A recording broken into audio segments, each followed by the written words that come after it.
From the previous steps, we already have the corridors, and then we specify the sample lines locations to export the section views.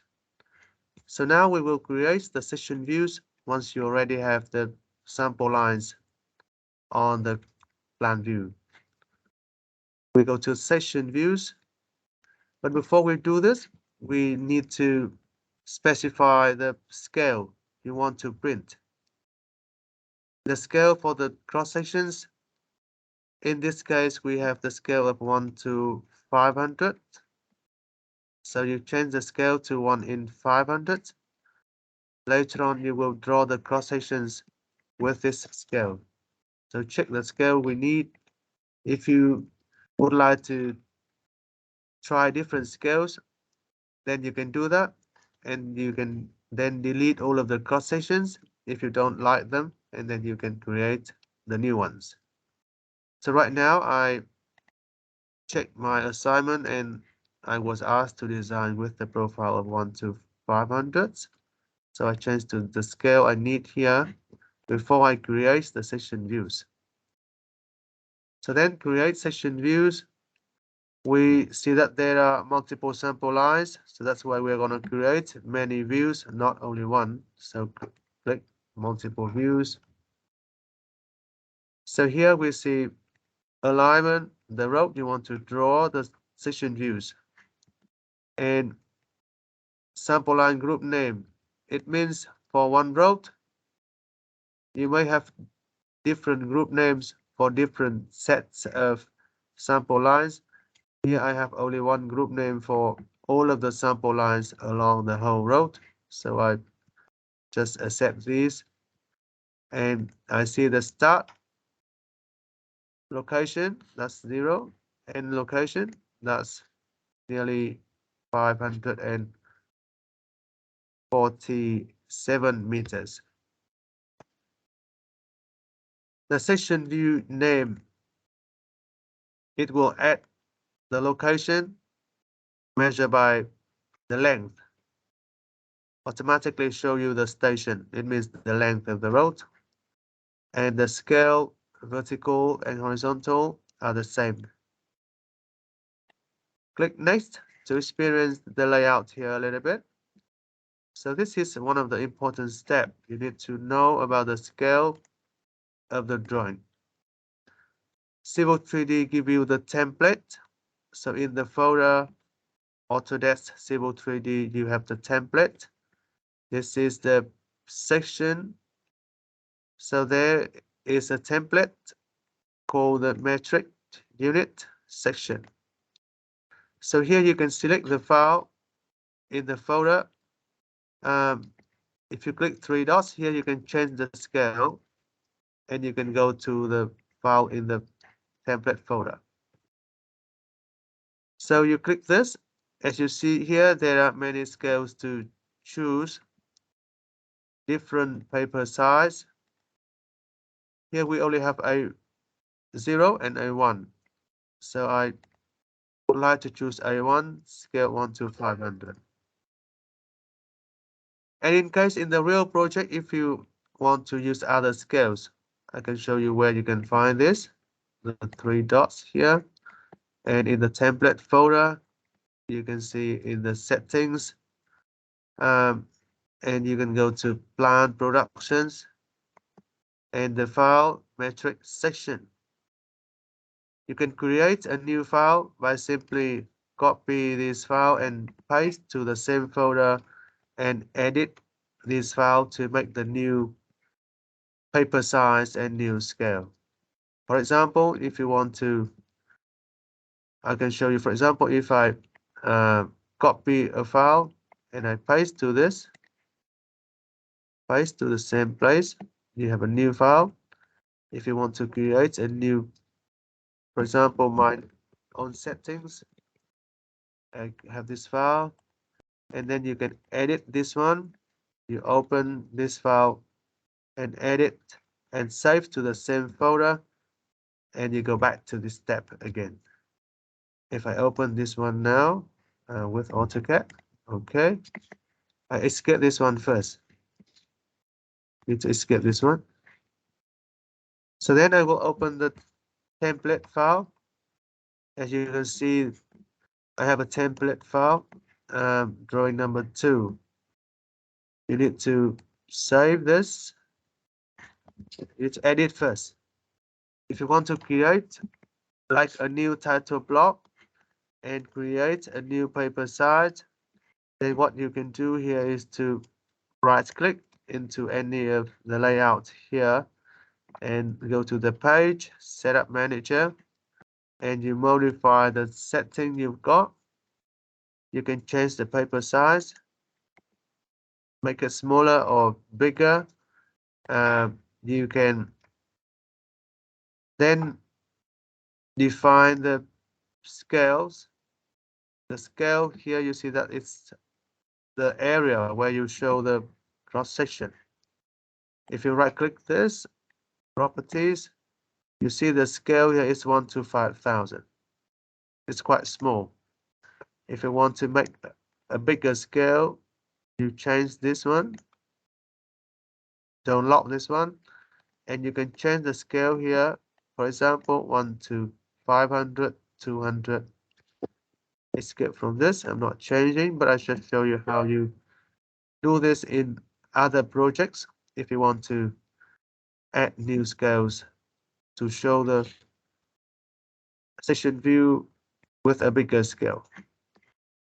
So we're not changing this now, so we just close this one. We don't use the new template. So I go back to start again the section views because I'm not changing the template.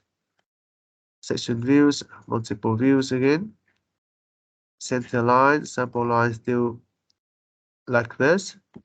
Next step, as we see that we accept the default setting. So just check the scale here. That's A1, 1 to 500. That's what I want. And the same, it needs to be the same as the scale down here on the screen.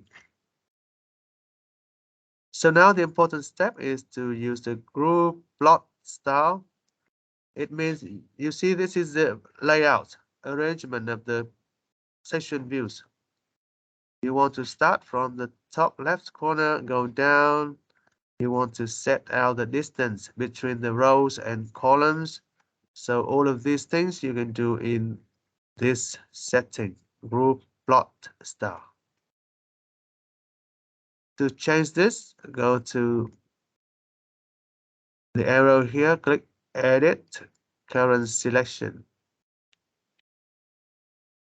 So here you need to remove the Add Drafting Buffer.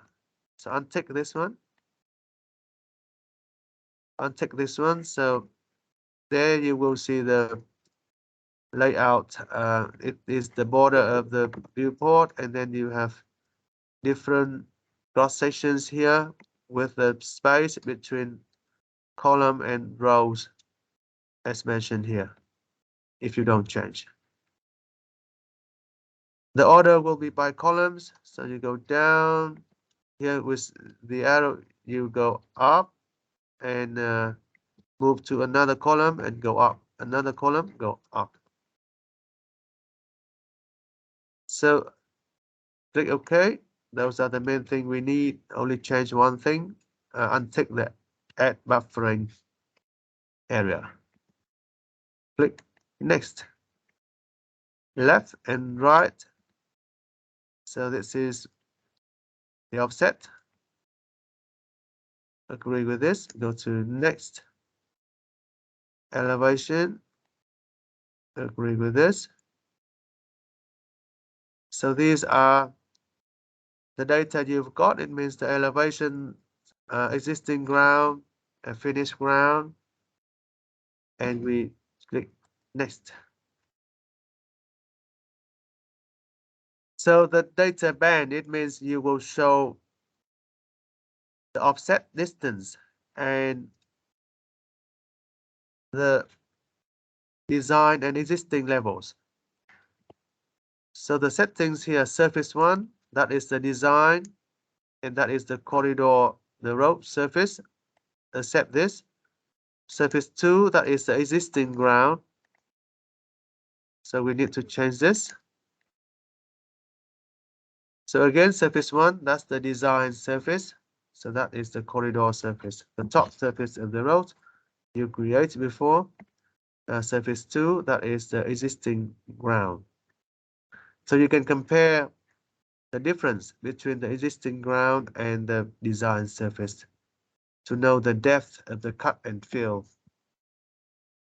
So we finish over here for the settings and create the views, and just choose the location to draw the views, normally on the right of the profile view.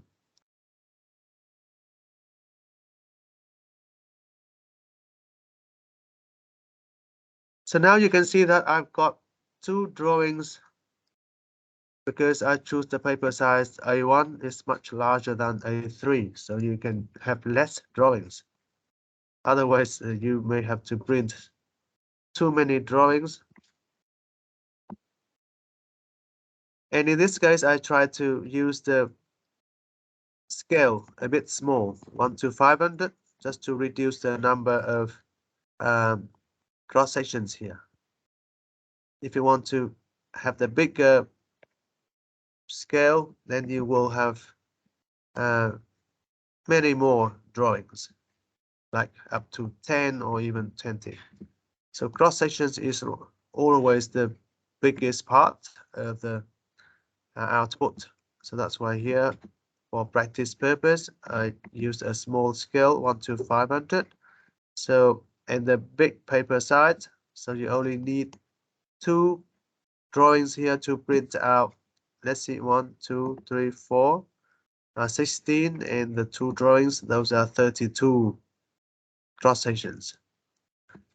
So now let's look at one of them. The first one, change it 0, 0, where the row starts. So you see the rows. This is the, you see this is the cross sections, the road, width and depth of each layer, and compared to the natural ground, that is the natural ground here. You have the data bands over here. Proposed, that is the design levels. For example, at the center of the road, it is 32.681 meter. Existing ground levels. At this point, we have the same. We combine the existing road with the new one, so we have the same design levels here.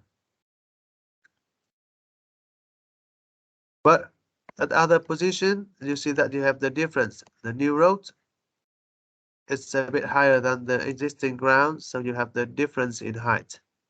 It is shown over here. Level difference 0.116 meter. So this is the comparison between existing ground levels and the proposed levels. Other location, if you want to check, for example, change it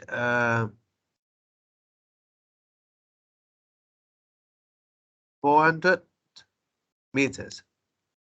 So see, your road is quite higher than the existing ground, so you have a field level difference.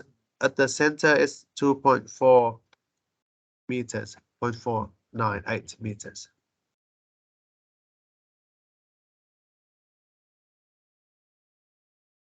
So this is the cross-section template.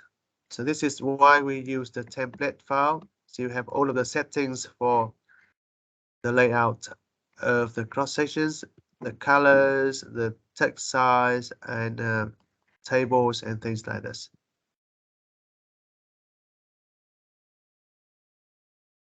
So now we've got the main elements of the road, the plan view, the profile view, and the cross sections. And in the next part, we will print all of these output into PDF files.